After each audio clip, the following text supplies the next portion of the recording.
Bom, senhoras e senhores, vamos dar seguimento, então, ao painel 3.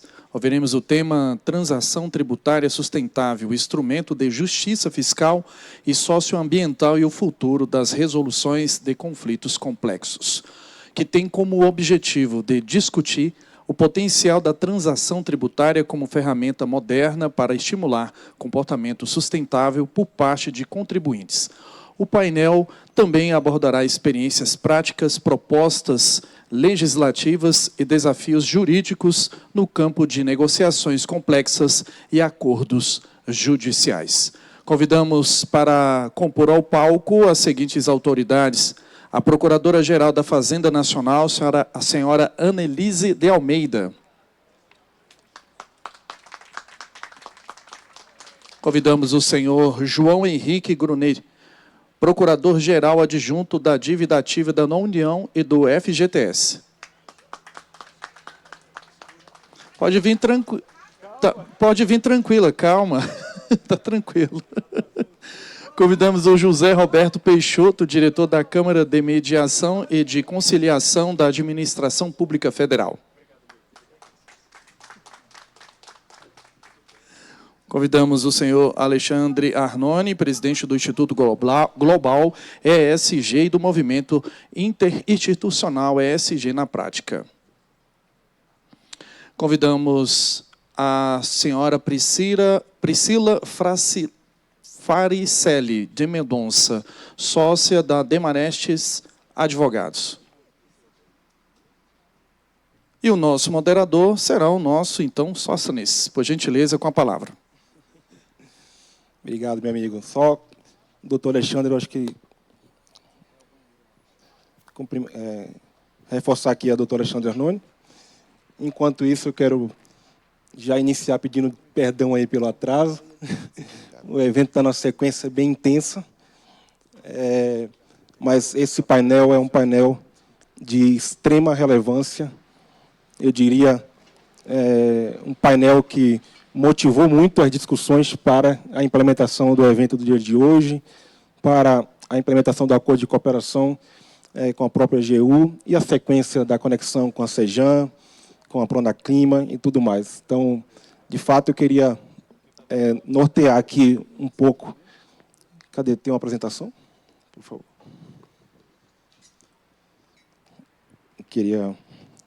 Eu aponto para cá? Para cá, né? Então, só para algumas provocações, eu trouxe aqui alguns slides, como eu disse, o momento não é para a minha fala, é para aprendermos aqui com a Annelise, com o Grunet, com o nosso querido amigo também da SECAF, mas é importante algumas provocações dessa visão que nós consideramos que é a visão do sistema tributário sustentável, né, a visão que o Brasil tem implementado. A nova era do desenvolvimento econômico com governança socioambiental. Então, aponta para cá.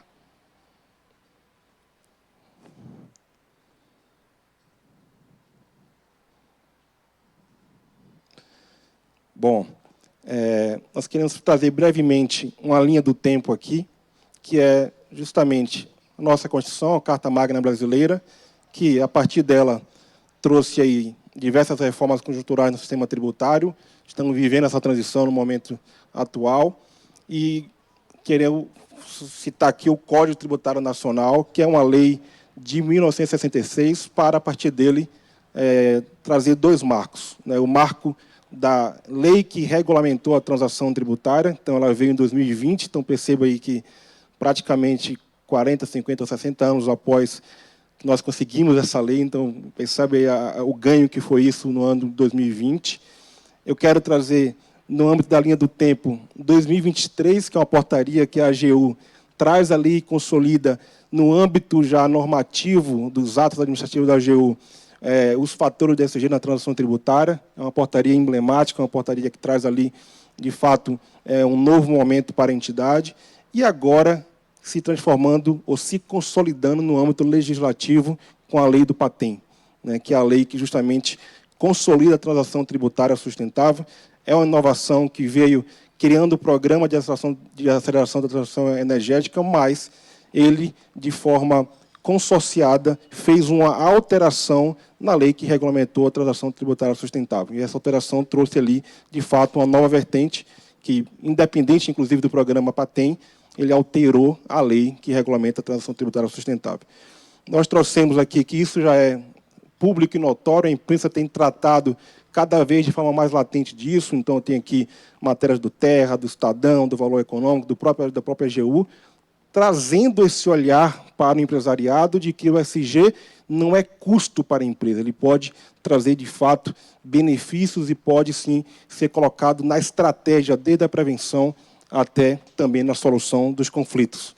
Então, de fato, a empresa já pode negociar dívidas tributárias com contrapartida ESG, CSG ajuda na redução de dívidas com o fisco, então isso aqui é um momento emblemático de transformação legislativa. Eu quero destacar uma fala também que saiu numa matéria do coordenador-geral da dívida ativa, o Theo, que ele fala: em cada transação individual que fizermos e em âmbito mais geral nas transações por adesão, que é ainda mais emblemático, vamos verificar o caso concreto com esse olhar de desenvolvimento sustentável. Então, o objetivo é trazer os aspectos relacionados a prazos e garantias com benefícios que as empresas empreendam iniciativas capazes de trazer ganhos socioambientais para o país. Então, isso aqui é uma matéria do próprio governo, da própria AGU, que a gente traz aqui como provocação também para esse painel do dia de hoje. Tem alguns casos que são considerados como casos analíticos na imprensa, por óbvio que deve ter outros, mas a imprensa trata o caso do Estado do Pará e do Estado do Piauí. Vamos ouvir aqui a experiência prática do órgão, mas trouxe aqui só para provocação. Também tem os casos relacionados privados, digamos assim, que é do grupo Minecraft, e outro que trouxe, na nossa visão, algo mais emblemático ainda, que, pelo que parece, os dados que conseguimos consultar diretamente, foi o primeiro acordo de transação tributária que trouxe a cláusula do ESG, né, a cláusula ali, número 19. Então, essa foi considerada a maior transação tributária da história, mas eu trago ali esse momento emblemático, que é a cláusula 19, a cláusula da sustentabilidade e a responsabilidade da ESG, para que a gente possa refletir como é que será, quem sabe, o padrão disso a partir desse momento. Então, aqui apenas também como reflexão. Como eu falei, esse caso está sendo estudado amplamente no âmbito da PGFN. Nós temos, acompanhando muito agora também, um procurador, que é o Guilherme Saber de Assis, que está fazendo um mestrado, e, na verdade, o assunto, a tese dele, na verdade, a dissertação do mestrado é justamente a análise desse caso emblemático do grupo João Santos, que é o Cimento na Sal, e aqui nós trouxemos isso aqui como reflexão porque, de fato, foi muito emblemático, né? O que a gente estava discutindo, a gente conseguiu ler nesse projeto dele de pesquisa, e realmente algo a se louvar, e ele está fazendo, me parece, um trabalho interno grande no âmbito da AGU, de análise e de reflexão sobre esse tema. Então, essa inovação que eu falei agora há pouco, trazida pela lei do PATEM, consolidou a transação tributária sustentável. Também trago a lei, que é a Lei 15.103, 2025, que justamente traz todos os aspectos do que é essa lei de transação, do que é o PATEM, de fato, a conexão para o financiamento de projetos sustentáveis, com um olhar muito grande para a transição energética, mas a permissão também de utilização de créditos detidos pela pessoa jurídica de direito perante a União como instrumento de financiamento. Isso, para nós, também é algo muito emblemático e é algo que a gente traz aqui para a reflexão, como será, a partir de então, o financiamento de projetos vinculados ao governo. Esse PATEM ele traz duas ferramentas, que são justamente o novo Fundo Verde, e aí uma conexão muito grande com o nosso Conselho de Finanças Sustentáveis. Nós temos também BNDES, temos FEBRABAN, temos Caixa, Banco do Brasil, como vimos hoje pela manhã, a BDE, CVM, Ambima, como grandes parceiros que estão refletindo conosco junto isso, como é que está essa ratificação, digamos assim, do novo Fundo Verde, e que ele traz também um olhar de ser cotas vinculadas aos precatórios e direitos creditórios decorrentes de decisões judiciais transitadas e julgadas. Então, de fato, também é como refletimos isso, como será isso na prática. Estamos, nesse exato momento agora, regulamentando isso. Foi criado no âmbito do governo federal o CT-PATEM, né, que é o Comitê Técnico Interministerial, e, de fato, não tem como, nesse exato momento, isso aqui está sendo consolidado e a gente precisa refletir juntos como é que será isso aqui implementado na prática. De fato, ele traz aqui todos os postos em taxas, enfim, que serão tratados no fundo. Eu vou ser mais breve nisso, porque eu quero trazer aqui justamente esse olhar de uma reflexão. O Acordo de Transação Tributária Sustentável, ele não está totalmente ou unicamente vinculado ao PATEM, na nossa visão. Na medida que a lei ela trouxe um capítulo específico para alterar a lei da transação tributária sustentável, ele transformou essa vertente de transação tributária sustentável em algo muito maior que o próprio programa de aceleração do PATEM. Ou seja, já está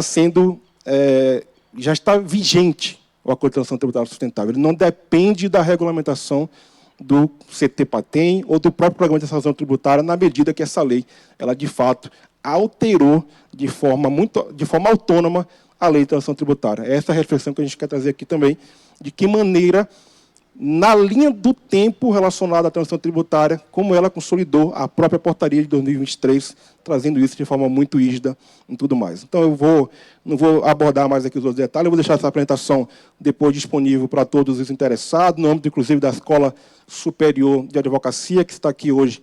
Nós estamos também com a transmissão exclusiva para todos os membros da Escola Superior da AGU. Então, de fato, para que esse seja um tema em que gere uma reflexão continuada. Então, vou deixar essa apresentação de forma mais consolidada para um segundo momento, que é uma reunião, de fato, conjunta. Então, voltando aqui, ele tem várias vertentes da lei, tem vertente para agro, vertente para infraestrutura, capacitação técnica, o P&D, né, expansão e modernização da geração de energia, descarbonização da bateria de transporte, é muito ampla, e é por isso que essa lei é, digamos assim, um dos pontos que motivou. Hoje, no painel de encerramento, nós vamos lançar um edital para um livro e vamos queremos, na verdade, a doutora Fabiana está aqui coordenando também conosco o livro, Fabiana Fraveto, queremos, de fato, entender da academia, de forma científica, de que maneira isso vai ser consolidado em livros como esse, que a Nelise é coordenadora também dessa obra. Nós poderemos consolidar algo muito robusto para fazer uma transição ecológica, né, a governança, a implementação prática do ESG em tudo que envolve os instrumentos fiscais e tributários sustentáveis. Então, de fato, a partir dessa reflexão, eu quero passar a palavra já para a nossa Procuradora-Geral da Fazenda Nacional, a Nelise, com toda a honra.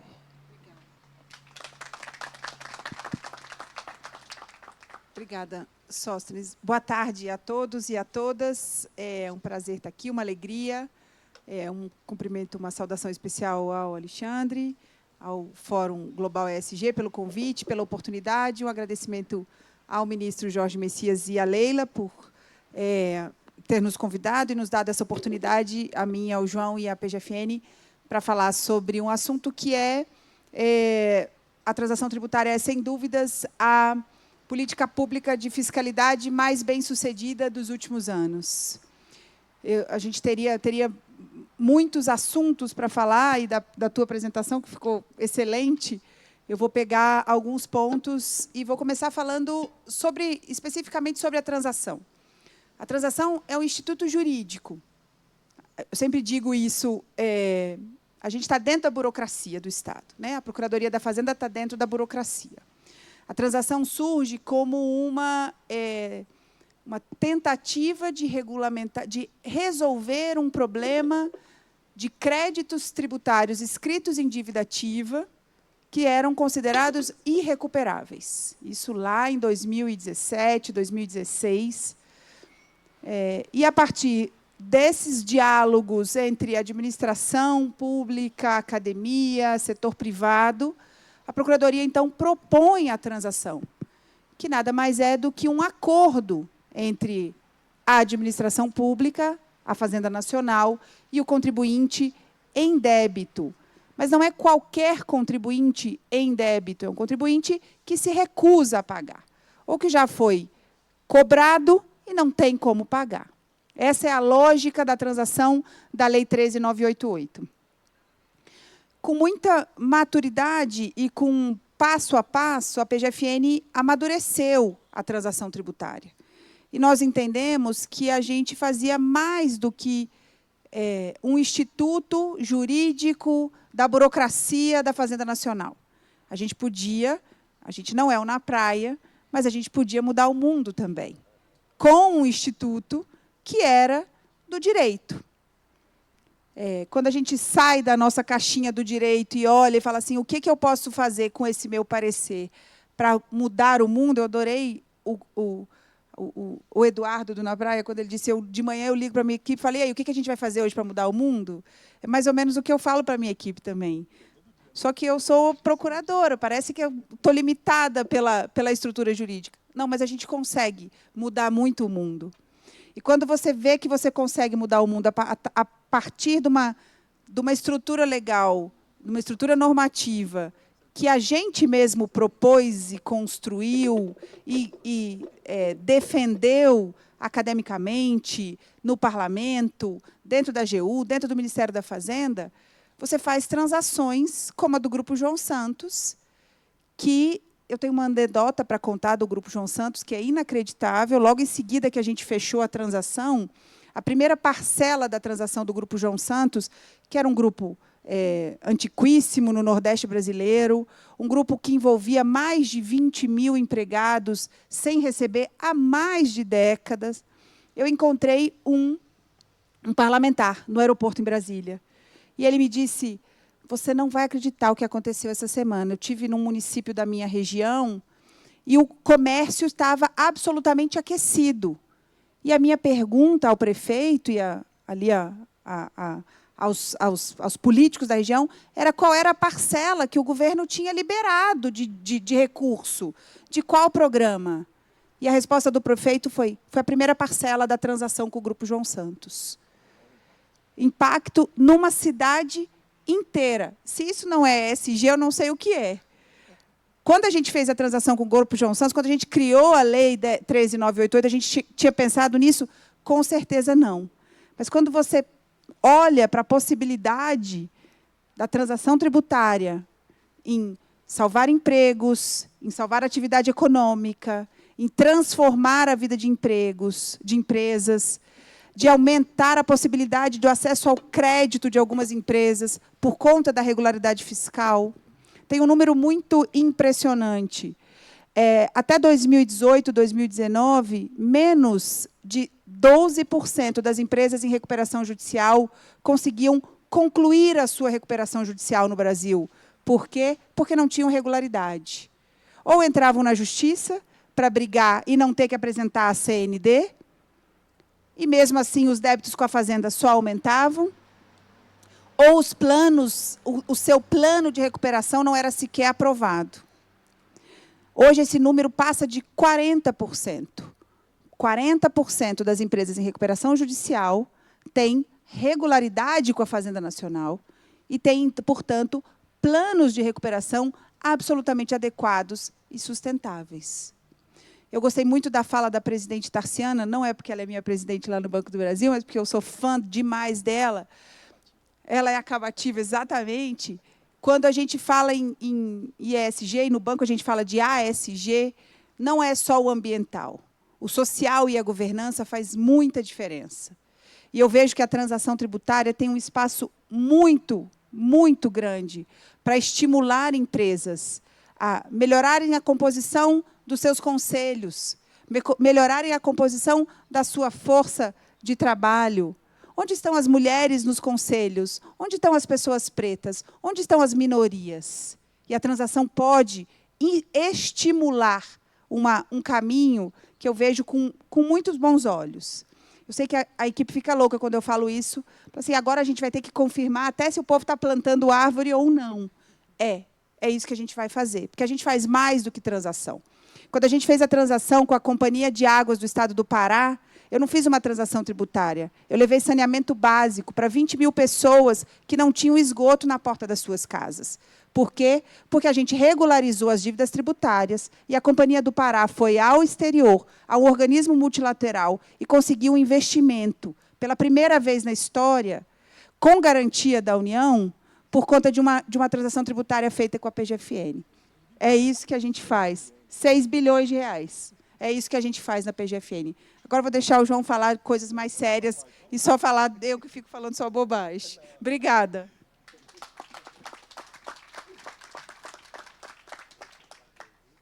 Bom, em primeiro lugar, boa tarde a todos e a todas. Uma grande satisfação estar aqui nessa belíssima casa.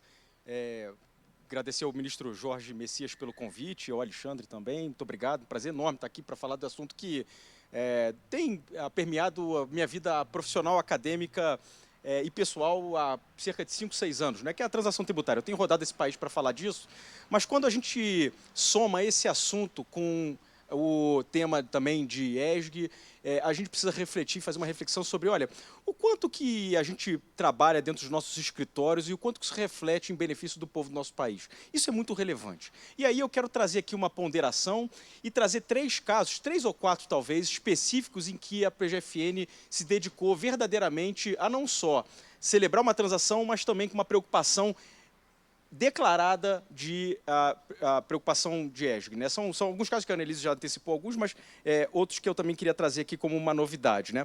Mas a primeira observação, antes da gente entrar no tema, e isso eu refleti bastante um pouco quando recebi o convite, que são os objetivos macroeconômicos da transação, e eu não quero aqui tergiversar e ser pouco objetivo com vocês. Veja, a gente como procurador da Fazenda, a nossa missão institucional, uma delas é recuperar crédito em favor do povo do Brasil.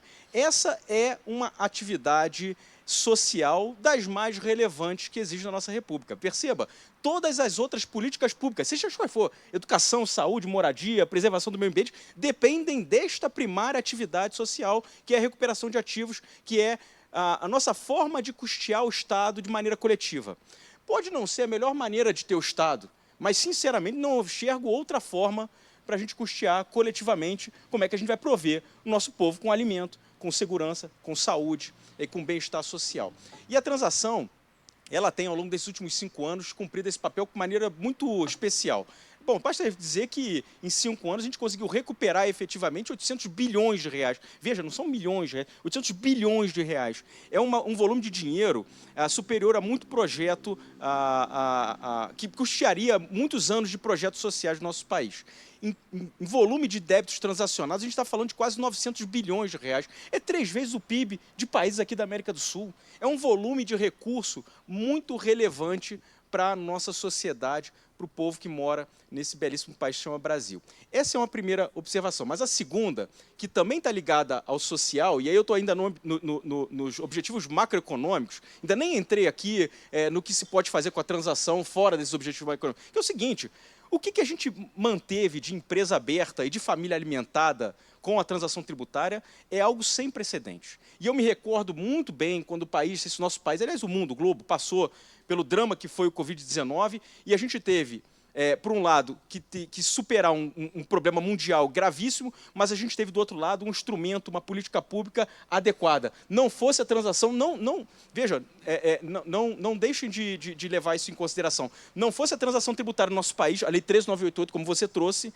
a gente teria muito mais empresas sofrendo economicamente durante a pandemia, mais do que tivemos, e muitas famílias desassistidas. Vou falar português claro, tá? Sem comida para comer, tá? Porque não se enganem, a gente não está falando aqui de nenhum supérfluo, não. A gente está falando de prover o chefe de família ou a chefe de família de prover os seus filhos com comida. É o básico. O Brasil, às vezes no Brasil, falta o básico para essas pessoas. E durante a pandemia a gente conseguiu, com a transação tributária, cumprir um papel relevante junto com as outras forças, junto com as outras políticas públicas sociais. Então, eu acho que é sempre importante a gente contextualizar dentro do ambiente macroeconômico, que faz parte do ESG, essas questões. Mas indo um pouco mais objetivamente sobre o que diretamente impacta de ESG na transação, eu vou trazer 3 exemplos. O primeiro deles, você trouxe aqui nos seus slides. Conseguimos, fruto do esforço da Procuradoria, obviamente, da advocacia privada e do contribuinte que sentou à mesa para fazer a transação, conseguimos negociar o passivo fiscal e também viabilizar o assentamento de centenas de famílias de uma fazenda que foi entregue para o Estado, fruto, isso com base no parecer conhecido, parecer JM, e não é JM por acaso, é Jorge Messias, porque foi aprovado pelo presidente quando o nosso ministro era ministro, aí, portanto, viabilizou a transferência dessa fazenda para o Estado em dação em pagamento diante de uma transação para que fosse aplicada a política de reforma agrária. Então, percebam que são 2 políticas públicas dentro de um mesmo instrumento.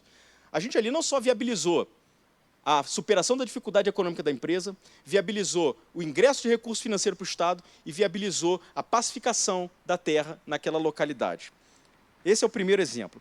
O segundo exemplo, que também já aplicamos, é um exemplo pouco conhecido, um dispositivo pouco conhecido da nossa legislação. Mas a Lei 10.522, quando ela foi alterada para prever regras mais benéficas de transação para as empresas de recuperação judicial, ela trouxe um dispositivo muito interessante. Aliás, eu acho que foi o primeiro sinal de que a gente deveria investir em ESG na transação. Ela diz o seguinte: as empresas de recuperação judicial, elas vão ter um prazo especial de transação. Se as empresas, em geral, vão poder transacionar e alongar o seu pagamento em até X meses, as empresas de recuperação judicial vão poder fazer em X mais um pouco. Mas a lei vai além. A lei diz o seguinte, que se essa empresa que está em recuperação judicial provar que desenvolve projetos sociais, ela vai ter esse prazo alongado mais 12 meses. Perceba que a legislação solidificando a possibilidade de incorporação de um projeto social dentro da transação e ele vai lhe dar um benefício diretamente proporcional quanto a isso. Já usamos também esse dispositivo numa transação celebrada no estado de Minas Gerais. O último exemplo, e você também trouxe, você pegou todos os meus exemplos, né? Foi quando a gente estava diante da necessidade de incorporar na legislação infraconstitucional toda a política de ESG e que o COP30 tem trazido de informação. E aí a gente levou à Procuradora-Geral a necessidade de alteração da nossa portaria, que é a 6757, exatamente para que a gente estabelecesse na norma infralegal regras de incorporação de políticas de ESG na transação. E aí eu trago dois exemplos em que isso aconteceu diretamente. A primeira foram as empresas de saneamento. Percebam, quando chegou esse caso para nós, a Annelise falou do estado do Pará, mas eu lembro também de maneira muito vívida, quando foi a empresa de saneamento do Piauí. Lá no estado do Piauí, 17% da população, ou seja, menos de um quinto da população, tem acesso ao que vocês vão entender como sendo básico, que é uma rede de esgoto. E isso não só degrada a circunstância humana da pessoa, como ela também faz com que se degrade a sua própria saúde. Isso é dramático no nosso país continental. E isso viabilizou, não só como a empresa de saneamento do Pará, mas também a empresa de saneamento do Piauí, que a empresa captasse recurso estrangeiro e elevasse a maturidade da sua aplicação de saneamento básico no estado do Piauí. Isso é algo que a gente, às vezes, sentado na nossa cadeira do escritório, não percebe a mudança e a transformação na vida das pessoas promovidas. E o segundo exemplo, é muito recente, foi quando também, dentre as cláusulas que estabelecemos da transação, a empresa se comprometeu a aplicar pelo menos 4 práticas alinhadas com os Objetivos de Desenvolvimento Sustentável. E eu vou ler quais foram as 4 eleitas pela nossa equipe, que eu acho que são muito interessantes. Primeiro, contratação de mão de obra local. Isso é muito relevante, porque a vida acontece nos municípios, como se diz, né? Então, isso viabiliza que a transformação social aconteça para a população diretamente envolvida. Então, esse foi o primeiro objetivo demandado na mesa de negociação. O segundo, manejo, armazenamento e destinação de resíduos sólidos, o que é um drama não só brasileiro, mas é um drama mundial, a destinação de resíduos sólidos. Terceiro, a adoção de medidas para a contratação com fornecedores que também adotem medidas de desenvolvimento sustentável, criando uma cadeia de sustentabilidade que, convenhamos, não vai ter fim nunca se cada um se comprometer com o mesmo. E quarto, Anne, chefe, não sei se, imagino que você esteja informada disso, tenho certeza, que é a adoção de medidas na busca de igualdade de gênero e diversidade dentro da empresa, dentro do seu conselho de administração. Então, eu estou trazendo esses exemplos para ser muito claro e muito objetivo com o seguinte: isso chegou, essa política de ESG dentro da transação nos atingiu de uma maneira tão intensa que hoje é difícil cogitar uma transação sem que a gente, em determinado momento da negociação, toque nesse assunto. Fala assim, olha, tudo bem, está tudo muito certo, negociamos como vai ser pago, em quantas prestações, qual vai ser o percentual de desconto para favorecer a recuperação do crédito público, mas agora a gente tem um outro assunto a adicionar essa complexidade toda. O que mais isso vai prover para a nossa sociedade? E aí, sempre com essa cabeça, a gente consegue entregar na outra ponta um país melhor do que aquele que a gente encontrou, que essa que é a nossa missão. Obrigado, viu? Eu vou fazer um comentário, o João falando. A gente só consegue fazer uma transação, negociar uma transação e pensar num requisito de política de gênero, de resíduos sólidos, se dentro de casa a gente também é ESG. Se dentro de casa as nossas equipes também são diversas, se dentro das estruturas a gente também tem essa transversalidade. Porque se você só vê o mundo de uma forma, e cada um de nós só tem, é muito míope vendo o mundo da nossa forma, se você tem todo mundo parecido com você, a decisão não flui. Ideias novas não chegam. E aí eu não podia deixar, essa última transação que o João falou, a nossa equipe de transação está crescendo, é uma equipe nacional que tem igualdade de gênero, que tem um olhar para o desenvolvimento regional. Então, não adianta ter só... Eu sou do interior do Rio Grande do Sul, Fernanda está aqui, minha conterrânea, não adianta ter só gaúcho do interior do Rio Grande do Sul fazendo transação. A gente precisa ter gente do Brasil inteiro, que conhece a realidade dos locais. E não podia deixar de citar, até porque eu vi ela estava aqui, a minha querida amiga, a Procuradora-Geral Federal, a Didi, que ontem nomeou a 6ª mulher para a Procuradoria Regional Federal. Então, a equipe da PGF é mais do que equidade de gênero. Ela é uma equipe liderada por mulheres. Não tenho nenhuma dúvida que isso a gente está vivendo um momento de revolução na administração pública, liderado por grandes mulheres. E eu me incluo entre elas sem nenhuma modéstia, porque eu não saio de casa para ser modesta. Parabéns, parabéns. É isso mesmo, não tem que ter modéstia não, porque é verdade. Então, eu vou passar agora a palavra para nosso querido José Roberto Peixoto, diretor da Câmara de Mediação e de Conciliação da Administração Pública Federal, SECAF. Gigante também. Obrigado, meu amigo. Muito obrigado. Obrigado, boa tarde a todos e a todas. É um grande prazer estar aqui com vocês nesse evento. Eu estou impressionado, né, com o porte, né, do trabalho que vocês têm feito na Agenda ESG, e eu só tenho a parabenizar. É interessante ver as iniciativas, né, ou na praia, a minha filha frequenta, né, eu fiquei impressionado, eu não sabia. Agora eu vou passar aí com ela, né, só para ver tudo isso que está na prática. Mas é muito bom. E obrigado pelo convite, Sóstenes, Alexandre, e ao ministro E o Eduardo Messias. já convidou para irmos todos em comitiva da AGU, tá? Olha aí. Cadê o Eduardo? Muito bom.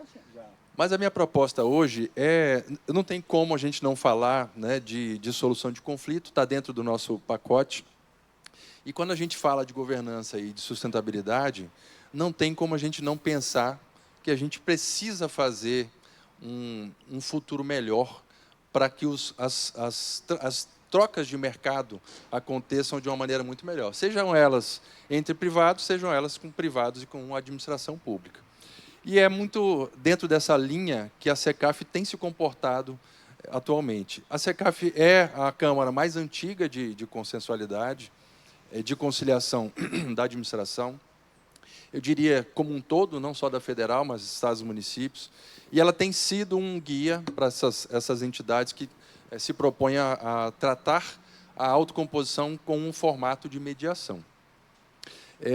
Eu diria que hoje na AGU nós temos uma política institucional muito mais focada na consensualidade do que há 10 anos atrás, não há dúvida. A gente está vendo aqui exemplos de transação tributária, a gente tem negociação direta e a gente tem a SECAF, que não tinha esse nome no começo. Curiosamente, o nome da SECAF era Câmara de Conciliação e Arbitragem da Administração Federal.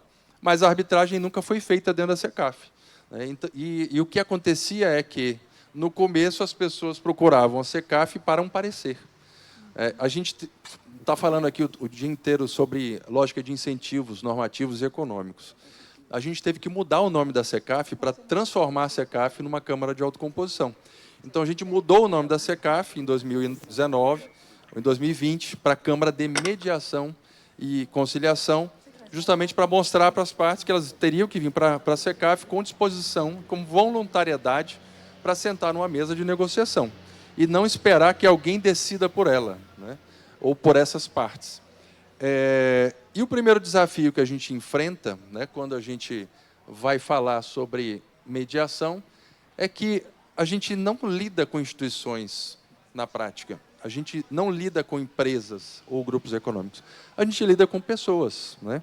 E quando a gente pensa que pessoas têm que tomar decisões, sejam para pensar em sustentabilidade ou não, ou simplesmente para tomar decisões, as pessoas têm as suas emoções no caminho, né? E elas têm as suas dificuldades.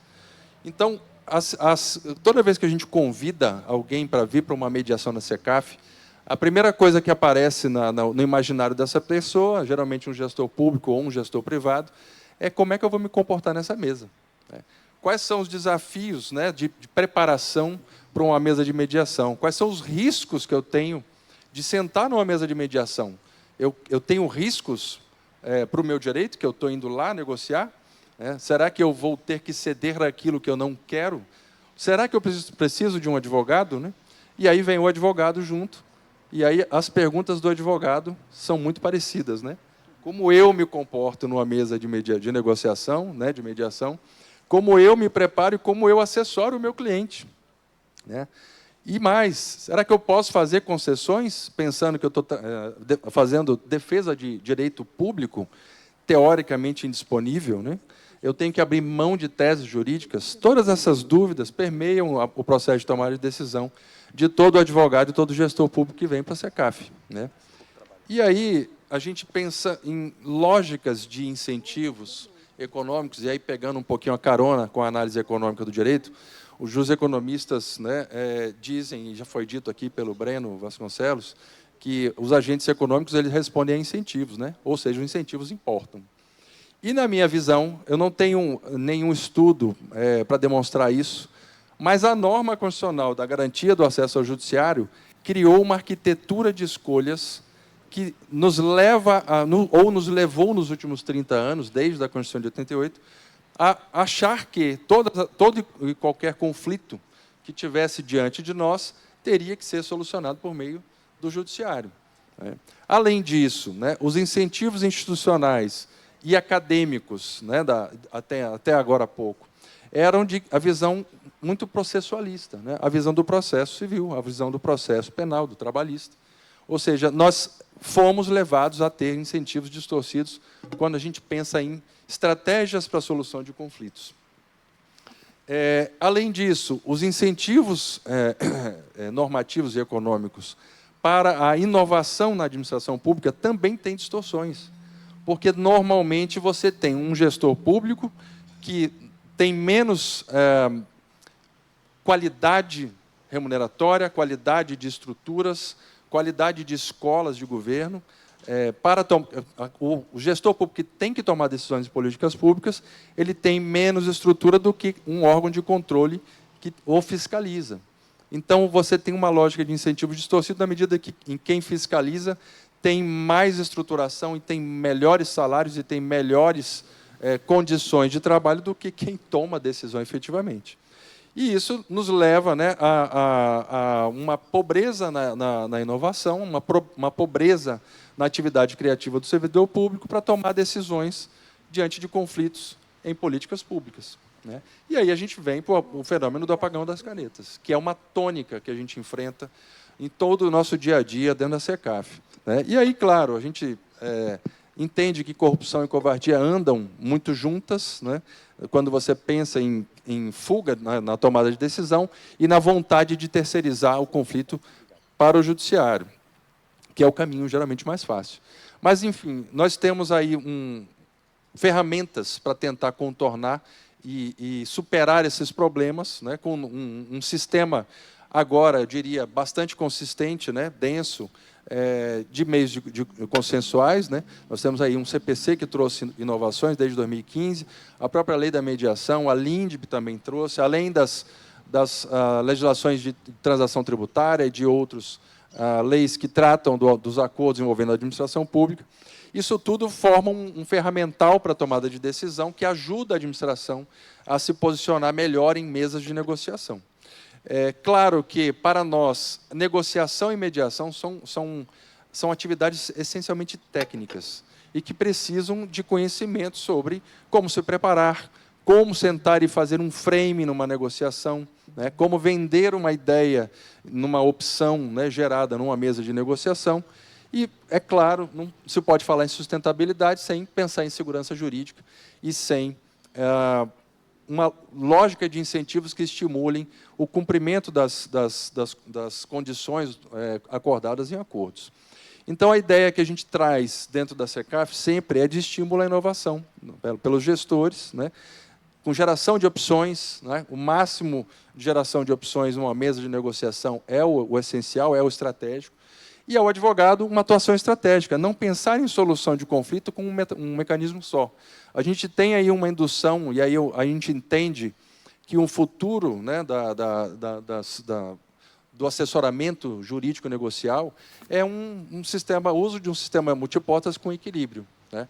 Usar a arbitragem, usar a mediação, a negociação, o judiciário, né, como ferramentas estratégicas para o advogado na representação dos interesses da empresa que ele representa. Não está andando mais aqui o... Você passa, por favor, aí? Vê se você passou.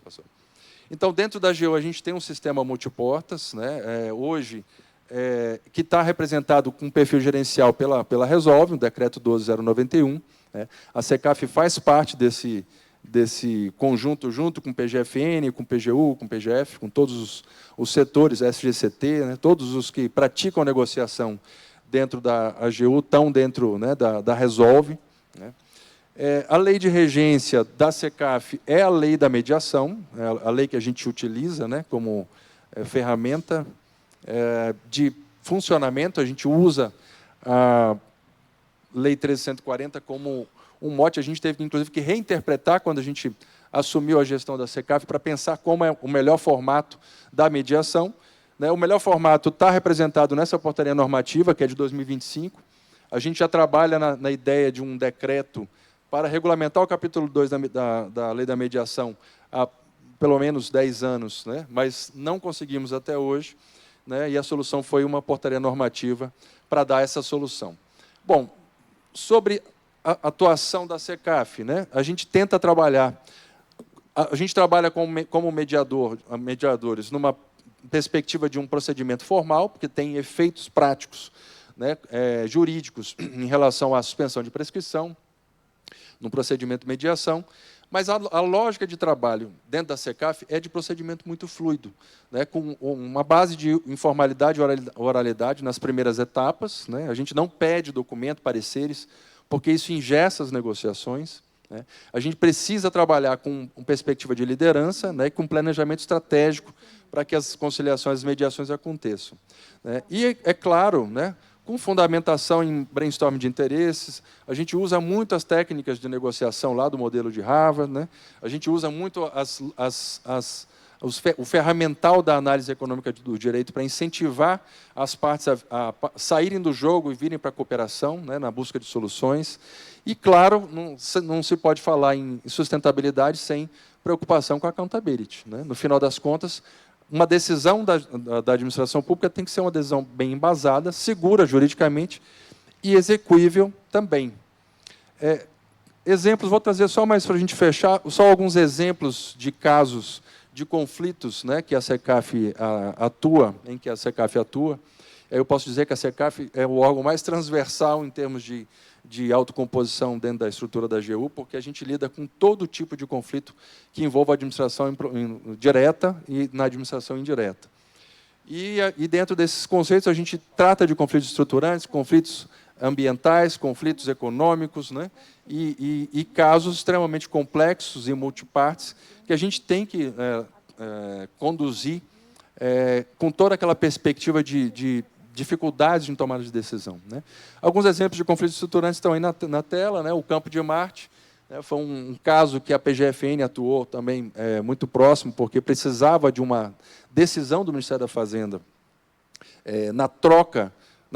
nos trade-offs que aconteceram para, né, a transação entre propriedade, a discussão sobre a propriedade do Campo de Marte entre União e município de São Paulo, o contrato de financiamento da dívida do município de São Paulo com a União. Então, a gente conseguiu criar um pacote de incentivo econômico que permitiu, posteriormente, a concessão do aeroporto ao mercado, né, para a aviação executiva.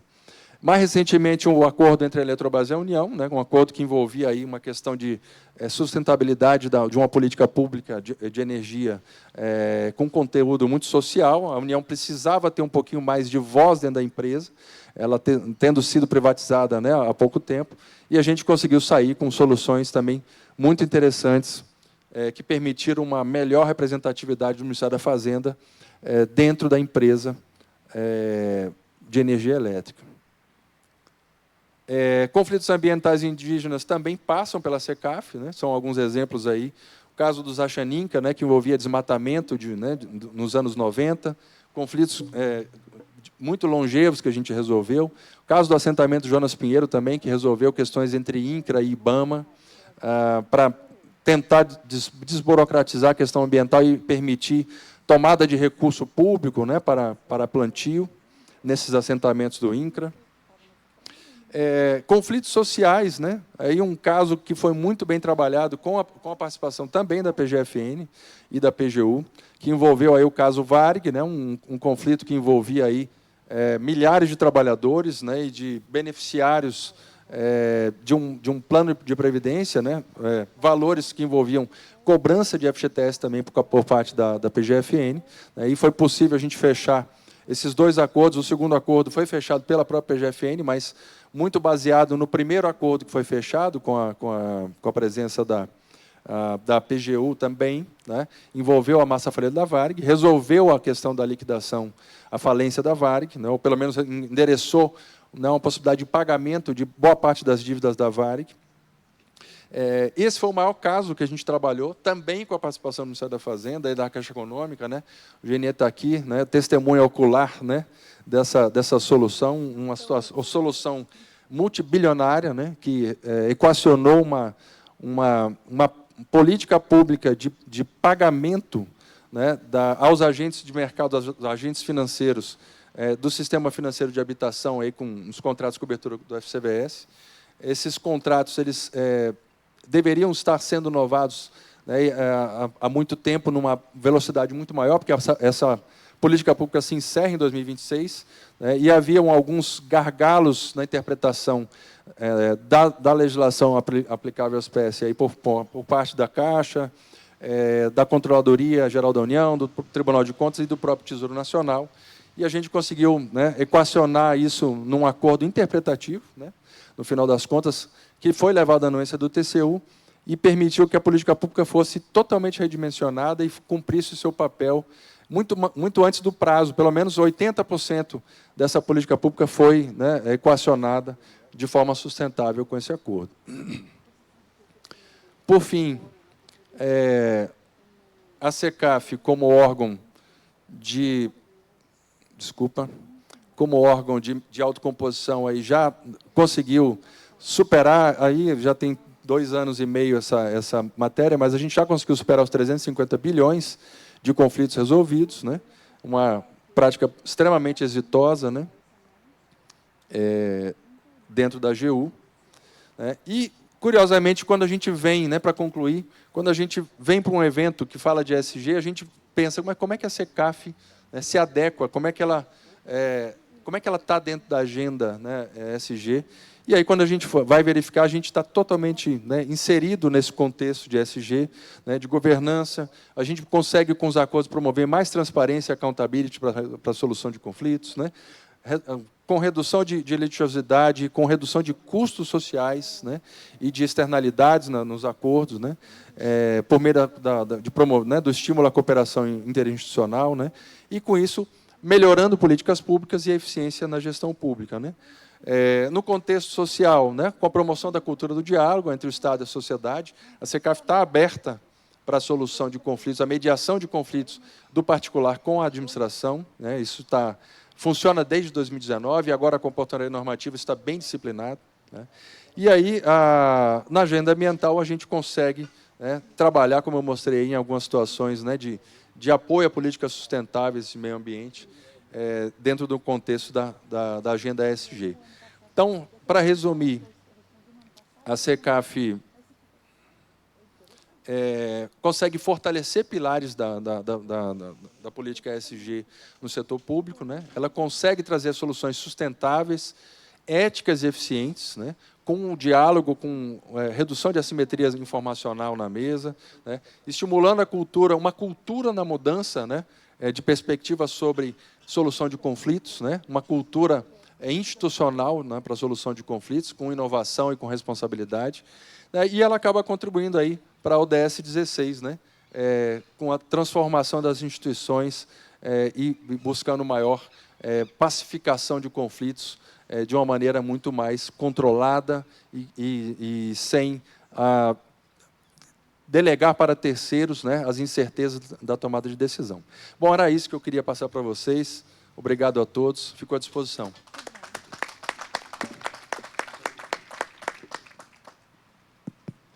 Muito obrigado, Peixoto. De fato, a gente consegue entender lá a robustez do que é a SECAF e quanto ela amadureceu em todo esse período. E aí eu parabenizo a sua gestão, né, porque, com toda certeza, o sucesso está no líder, né, em quem ali faz a gestão do negócio. Então, de fato, publicamente parabenizar por isso. Estava aqui refletindo um pouco também com a procuradora e vendo o quanto isso pode ser conectado com outras ferramentas. O IESGO do TCU, que trouxe agora essa responsabilidade para a cadeia inteira do setor público, desde as prefeituras, a vereança. A gente tem uma parceria aqui muito forte com a Abracan, que envolve todas as câmaras municipais e vereadores, enfim, e está todo mundo começando a refletir. Então, veio essa decisão de transformar o IGG no IESGO, até pelo nome, né, já reflete muito essa rigidez que a pauta do ESG, a pauta do desenvolvimento sustentável, traz no âmbito do setor público, e saindo daquele aspecto, é só o privado, foi lá atrás criado na ONU, foi atrás das empresas, enfim. De fato, é uma questão internacional, é público-privado, e o poder público, sim, tem que ser, quem sabe, o líder disso, ele tem que impulsionar a visão disso e instrumentalizar ferramentas que o empresariado compreenda aquilo também não como uma dor. Às vezes está com a dificuldade de pagar a própria folha de pagamento e fala, vou preocupar com o meio ambiente, vou preocupar com essas questões todas. Nós temos que demonstrar de como os instrumentos fiscais tributários estão aqui para auxiliar o dia a dia do negócio também. E esse é como a gente vai traduzir, como eu espero assim, como traduzirmos para a sociedade, o empresariado e as pessoas, como você colocou no centro ali da SECAF, pessoas. Essa tradução é a responsabilidade que a gente assume também enquanto instituto, enquanto engrenagem que a gente falou aqui até com o vice-ministro Flávio Román. Eu quero passar aqui a palavra para o Alexandre Arnone para os arranjos finais e a gente já passar para o painel seguinte. Obrigado. Bem, eu só tenho a agradecer essas três feras aqui presentes. É impressionante. É um trabalho, assim, totalmente diferenciado do que a gente vê com muitos outros que seguem o mesmo cargo, as funções. Eu só tenho a agradecer porque faz 25 anos de profissão dentro da área fiscal e vejo que o trabalho ele começa a se transformar e dar resultado com pessoas com cabeça como vocês. Assim, eu fico emocionado, né, em ter pessoas que têm entendimento de que quem se importa ganha e que a questão do S dentro do ESGO é a coisa principal de tudo, né? Nós temos que nos importar com a questão ambiental com toda a certeza do mundo, porque sem o cuidado não teremos um futuro. Nós somos obrigados a ter uma governança, porque existe aí uma sociedade ordenada, mas existem milhões de pessoas desassistidas, né, que não têm a condição de se defender, que não têm condição de prosperar, porque não existe uma sociedade inclusiva onde consegue entender as situações da realidade, como foi dito aqui, regional, na maioria das vezes, porque quem vive num estado não sabe o que se passa em outro estado. Nosso país, como um país continental, vive realidades totalmente distintas. Eu já passeei um pouco por esse país, eu pude vivenciar coisas que me entristeceram, porém, me fez mais forte na minha missão de fazer as coisas mudarem. Então, a criação dos institutos, todo o trabalho que eu venho já com as pessoas que estão comigo trabalho duro mesmo, a gente enxerga que a gente vai conseguir ter um futuro. É difícil, tem situações que vivenciamos no meio empresarial, dentro de algumas ações de movimento privado, que a gente enxerga que assim, o poder público ele poderia e pode, como vocês demonstraram aqui, fazer parte de uma realidade para alterar isso. Então, o que eu tenho aqui a agradecer é a todos vocês que vieram participar, que puderam vivenciar um pouco do que é o nosso mundo, o Instituto Global, e espero que possamos continuar esse trabalho, porque ainda tem muito o que se fazer. Estamos iniciando algo que ainda tem que ser muito grande e que sem vocês não teremos. Muito obrigado. É isso aí. Obrigado pelas palavras. De fato, é uma honra estarmos aqui com quem faz a transformação, com quem com aqueles que são os tomadores de decisão e que enfrentam dificuldades também no dia a dia. As amarras do poder público, né, que às vezes quer fazer mais e as amarras também seguram. Então, nós estamos aqui para entender, às vezes, qual a amarra que tem lá no órgão que a gente pode auxiliar no legislativo, qual a amarra que a gente pode auxiliar numa conversa, num bate-papo, auxiliar nesse diálogo, como a gente começou ali, que é o propósito da Sejan. Ou seja, entendo esse fórum, entendo o Instituto como esse ponto estratégico que a gente pode também entender os reclames também do poder público, os reclames da PGFM, os reclames da Procuradoria, da Dívida Ativa da União, do FGTS, da SECAF, e a gente possa fazer, de fato, a repercussão disso no nome da sociedade. Como eu falei, a tradução disso. Muito obrigado. De fato, vamos seguir para o próximo painel. Bem, pedimos às autoridades que se posicionem para um registro fotográfico.